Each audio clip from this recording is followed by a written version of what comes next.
Hey everyone, welcome back to the podcast. I'm Matt Wright and this is episode 14 of A Climber's Mind. I had a short break since I last recorded an episode, so before I get into anything else, I wanted to quickly address that. The podcast hasn't stopped, I haven't lost interest, and I'm definitely still psyched for it. But over the last couple of weeks, I've had a climbing trip, and I've also had some personal life stresses that I needed to take care of. And for that short period, I had to make some space. I had to focus on the things that mattered most, and the podcast had to take the back seat. And actually, I think that's quite relevant to a lot of what I talk about here. Because as climbers, and probably just as people, we can get very attached to always keeping everything moving. Training has to stay consistent, projects have to remain focused, work has to keep being attended to, content has to keep being uploaded, progress has to keep moving forward. But real life doesn't really work as consistently as we'd often like. Sometimes the best decision is not to push harder. Sometimes the best decision is to choose your priorities properly. And that's what I tried to do over these last few weeks. So this episode is partly a bit of a catch-up, but it's also something I've been thinking a lot about since my conversation with Conrad Caddy. Determination, grades, obsession, and what actually drives us to keep choosing hard things. The podcast with Conrad went really well. I really enjoyed that conversation, and the obvious headline is that Conrad climbed 8B within 3 years of climbing, which is pretty wild. But what interested me most wasn't so much the grade, it was everything underneath it. The determination, the obsession, the pressure, the identity side of it, what it actually feels like to progress that quickly. Because from the outside, rapid progression can look really simple. Someone climbs a hard grade, everyone says they're talented, everyone says they're strong, and that becomes the story. But from the inside, I think it's usually much more complicated than that. There's excitement, there's belief, there's momentum, but there can also be pressure, comparison, frustration, expectation, and a lot of emotional weight attached to the outcome. And there was an interesting parallel for me because I also climbed 8B within roughly 3 years of climbing. So speaking to Conrad made me reflect on my own early years. And it made me ask, what was actually driving that? Because I don't think it was just motivation. And I don't think it was just talent. I think climbing gave me something to organise myself around. It gave me direction. It gave me identity. It gave me challenge. It gave me an escape. And when climbing gives you all of that, you can become incredibly determined. But determination isn't always simple, and it isn't always clean. That's what I wanted to explore a bit here. Because determination is one of the most valuable mental skills you can have as a climber. But it's also one of the most misunderstood. People often talk about determination as if it was just discipline, as if some people have it and some people don't, as if it's just about being willing to try harder than everyone else. But I don't think it's that simple. I think determination is built from a lot of different things. You have to care enough about the goal. You have to believe that effort can actually change the outcome. You need enough early feedback to keep investing. You need to tolerate failure. You need to tolerate frustration. You need the goal to mean something to you. And you need enough space in your life for that level of focus to exist. Because determination doesn't happen by magic. It happens inside a life, inside a personality, inside a set of experiences, inside a story you're telling yourself about who you are. And I think this is where it gets very interesting, because two climbers can look exactly the same from the outside. They both train hard, they both project hard, they both keep showing up, they both seem obsessed, but internally there might be completely different people in completely different places. One person might be driven by curiosity, by the love of movement, by the satisfaction of solving something difficult, by the feeling of slowly understanding a climb more deeply. Another person might be driven by insecurity, by fear, by comparison, by needing to prove something, by feeling like the grade says something about their worth. And from the outside, those two things can look very similar, but internally they feel completely different.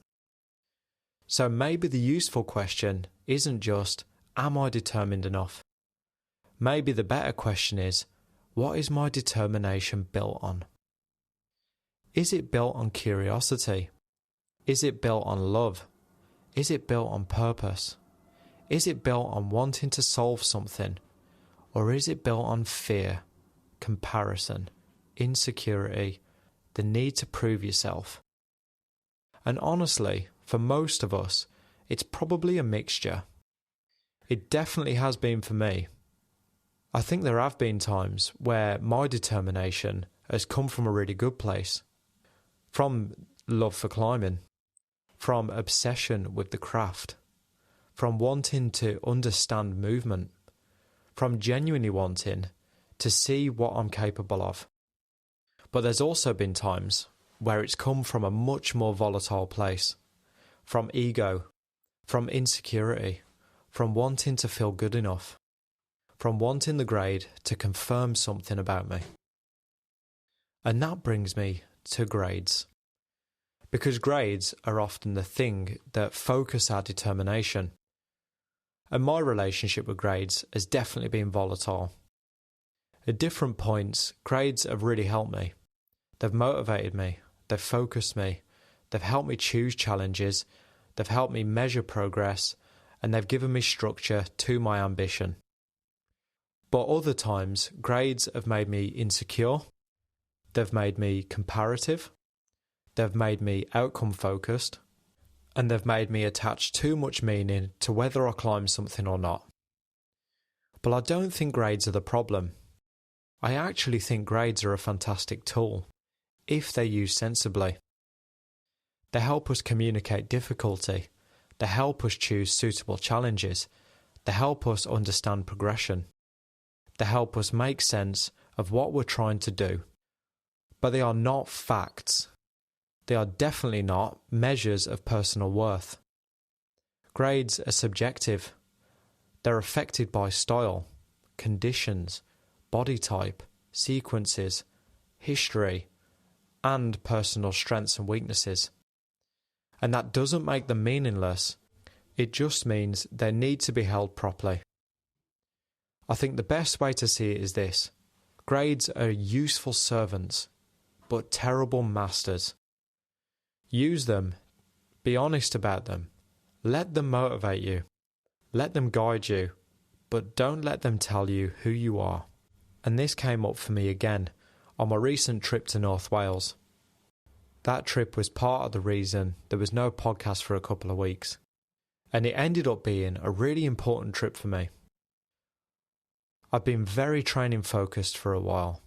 A lot of fingerboarding, board climbing, strength work, structure, and all of that has value. But I think I needed to reconnect with the reason I actually climb. Being outside, moving on rock, spending time with friends, getting absorbed in something real. The main route I climbed was Prisoners of the Sun at Roscollin. It's generally regarded as E96C, and it's a really interesting route because it's not just physical. There's seriousness, there's bold climbing, there's decision making, there's uncertainty, and there's a lot of judgment involved. And what I took from it was that hard trad doesn't always need to feel dramatic. Sometimes the best headspace is quiet. You do the work, understand the movement, understand the risk, make a clear decision, then climb. I think in the past, I've sometimes needed climbing to feel dramatic, for it to feel meaningful. But this felt different. It felt like the skill was making the whole thing less chaotic. And that's something I'm thinking about a lot at the moment. Separating commitment from attachment. Because I still care deeply about climbing hard. I still care deeply about grades. I still want to push myself. I still want to find out what I'm really capable of. But I'm trying to care in a way that doesn't make me lose myself every time the outcome is uncertain. The goal isn't to stop caring. The goal is to care cleanly. And I think that links back to determination. Because determination is powerful, but it needs direction. It needs awareness. It needs honesty. It needs to be built on something sustainable. Otherwise, the same thing that helps you keep going can also start damaging you. The same obsession that helps you improve can make you ignore your body, ignore your life, ignore your relationships, ignore your own emotional state.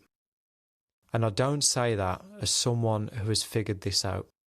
I say it because I'm still figuring it out. Now, the next guest on the podcast may be Steve McClure, which I'm incredibly psyched about. We're just waiting to confirm a date, so I don't want to promise anything too strongly just yet. But hopefully that conversation will happen soon. Steve is someone I've looked up to for a very long time. He's one of the defining figures in British sport climbing. And I'm really keen to talk to him about projecting. In 2017, at 46, he climbed Rain Man at Malham, the UK's first 9B. And that alone is fascinating to me, because I want to understand what drew someone to a project that hard, for that long, at that stage in their climbing life. Why that route? Why did it matter so much? How did he keep believing? What changed as he got older? Was it the grade, the line, the challenge, the history, or something deeper? And there's a personal connection there for me as well, because Rain Man goes through the crux of Rain Shadow, and Rain Shadow's a route I've spent a lot of time projecting myself. So I'm really looking forward to talking to him about that route, the style of climbing, and the process, and what it means to invest so much of yourself into one piece of rock. Because in a way, that conversation feels like a natural continuation of the Conrad episode. Conrad's story is about rapid progression. Steve's story is about long-term mastery. But underneath both is the same question. What makes someone keep choosing hard things? What makes someone keep coming back? What makes someone stay with a process when the outcome is uncertain? And maybe more importantly, how do you do that without losing perspective? So I suppose the thread through all of this is determination. Conrad made me think about what determination is built on. My own climbing makes me reflect on how powerful and how volatile that drive can be. North Wales made me think about grades, pressure, and learning to care in a cleaner way.